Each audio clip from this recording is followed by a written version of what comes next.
Hi. So at this point, I'm definitely feeling a bit stressed. Teaching a lesson without clarity on curriculum is not ideal, especially when I've already reached out.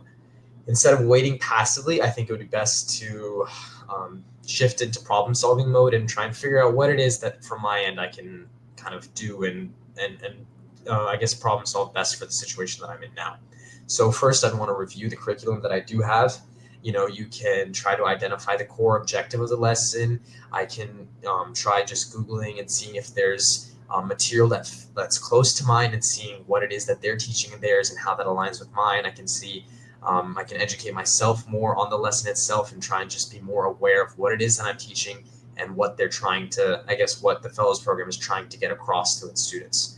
So, assuming that hopefully I can do a little bit of independent work and look into more of what the lesson itself is and get a better understanding of it, I should be able to teach at least a bit more effectively. I'd also want to check in with my fellow TFA fellows or any sort of just teammates that I might be kind of put together with and see if anyone has insights on that lesson plan that I'd be teaching, or if they have kind of an idea of what I could do to figure out better, what it is that I'm teaching.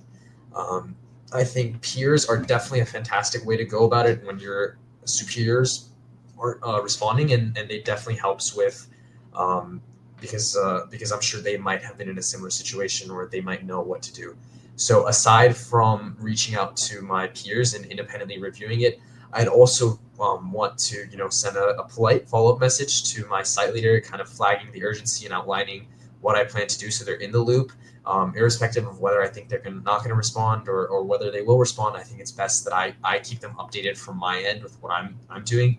And the goal would just be to keep communication open while demonstrating that I have initiative and that I have responsibility and I'm kind of I'm taking charge and I want to make sure that the lesson's going good.